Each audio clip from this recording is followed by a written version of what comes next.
J'ai rendez-vous avec Neil, un ancien cadre informatique passionné par sa ville. Hello Neil. Bonjour Neil. Bonjour Olivier. Bonjour Neil. Bienvenue à Dublin. Ah merci, je suis ravi. Je sais que tu es un historien, un spécialiste de l'histoire de Dublin. Je suis vraiment ravi de te rencontrer. Pourquoi le nom de colonie pour la gare de Dublin? James Connolly était en fait l'un des leaders de l'insurrection de 1916. En 1916, nous, les Irlandais, on était encore sous la domination des Britanniques. James Connolly était l'un de ces hommes qui essayaient de soulever l'Irlande pour devenir une république indépendante. Et ils ont lancé la rébellion d'ici. Il est donc considéré comme un grand héros dans ce pays et donc on a donné son nom à cette gare de Dublin. Toi, Neil, tu es passionné par l'histoire, mais aussi par les chansons. Des chansons de l'histoire d'Irlande. Oui, c'est vrai. Oui, la gare aime bien mettre en avant la ponctualité des trains, qui est ici de 97%. Mais ça n'a pas toujours été le cas avec les trains dans ce pays. Et il y a une chanson très connue, écrite par un gars qui s'appelait Percy French, et qu'il a composée à propos d'un voyage qui devait l'amener jusqu'au comté de Clare. C'était en 1855. Malheureusement, ce jour-là, le train était en retard de 5 heures, ce qui veut dire qu'il est arrivé très tard à son rendez-vous. Et alors, à cette occasion, il a écrit une chanson très célèbre qui s'appelle « Es-tu là, Michael ?» Ça ressemble à peu près à ça.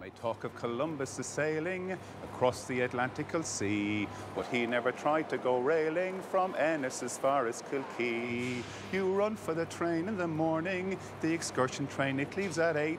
You're there when the clock gives a warning, and there for an hour you must wait.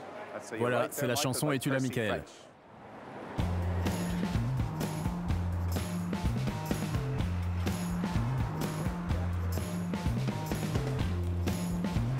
Pour découvrir Dublin, une capitale qui bouge, pas question d'être en retard.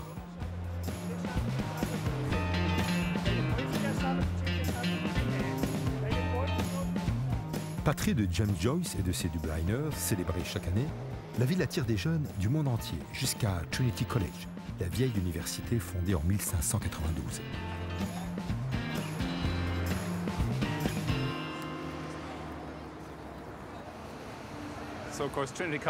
Le Trinity College a été fondé à la fin du XVIe siècle par la reine Élisabeth Ier. Et jusqu'à cette époque, les enfants de l'aristocratie avaient pris l'habitude d'aller outre-mer pour faire leurs études. Mais aujourd'hui, cette université couvre environ 16 hectares et accueille 15 000 étudiants. C'est donc plutôt un grand campus. 15 000? Oui, c'est ça, jusqu'à 15 000 étudiants. On a l'impression d'être au centre de la culture irlandaise ici.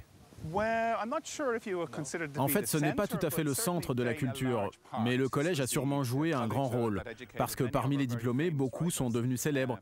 Par exemple, Jonathan Swift, qui a écrit Les Voyages de Gulliver, Oscar Wilde, qui a écrit de nombreuses pièces de théâtre, et puis il y a ce gars très célèbre qui a écrit beaucoup de ses pièces, Samuel Beckett, avec son fameux En attendant Godot.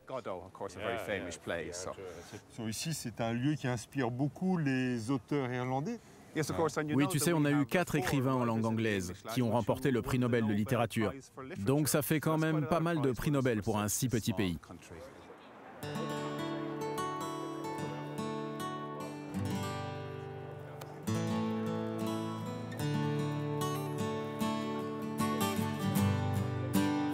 Une ambiance particulière étreint Dublin, qui adore la nonchalance et la fête. Ses rues et ses parcs débordent d'énergie. Ici s'invente une nouvelle Irlande.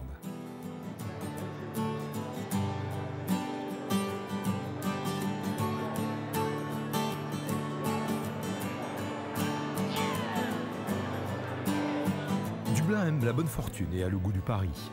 Le tiercé ici, c'est avec des chiens de race, des lévriers. À l'hippodrome, au cynodrome, royaume des chiens de course, on peut gagner bonbons, avec des mises de 5 ou 10 euros.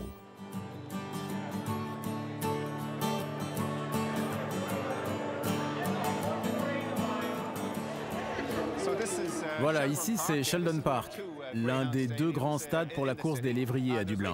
Et les courses, c'est le mercredi, le jeudi et le samedi. Et on peut parier ici? Oui, on va y aller, on va parier 10 livres.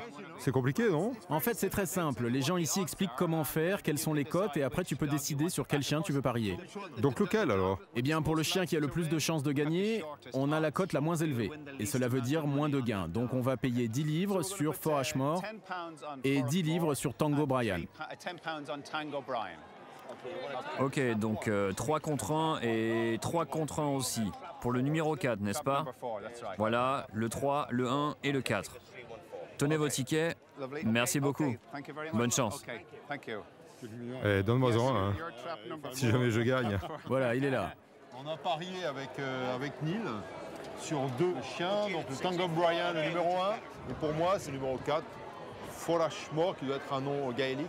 Et le bookmaker, James Farrell, me dit qu'en fait on est sûr d'être remboursé, parce qu'en pariant quelques euros sur celui-là, on est sûr de gagner au moins un petit peu. De quoi boire une bière. Oui, oui, oui, c'est ça, c'est ça.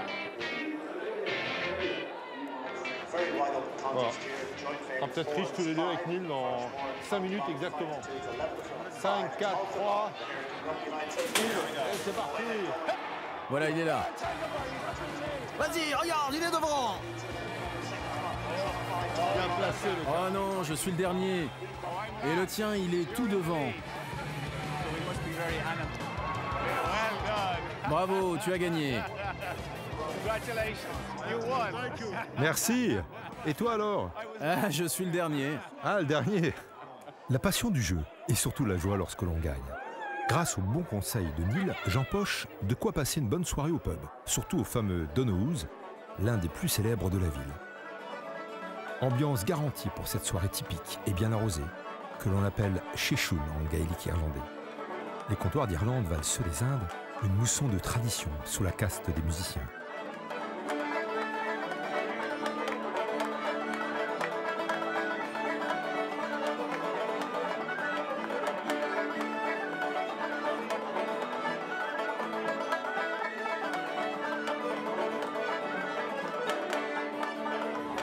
Bon, eh bien, c'est à toi de payer la tournée. Hein. Tu vas dépenser ce que tu as gagné. Oui, et pourquoi une? 2 même.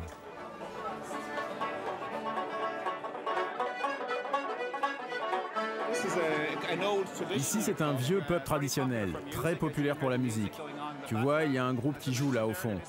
Et c'est ici que la fameuse bande, les Dubliners, ont commencé au début des années 60. Il y a beaucoup de choses qui se passent au pub Donnows. Et quand les hommes d'affaires séjournent à Dublin, généralement, ils s'arrêtent ici pour boire une pinte de bière. Et en principe, c'est un bon moment. Cheers. Allez, santé. En irlandais, sloche. Here we go.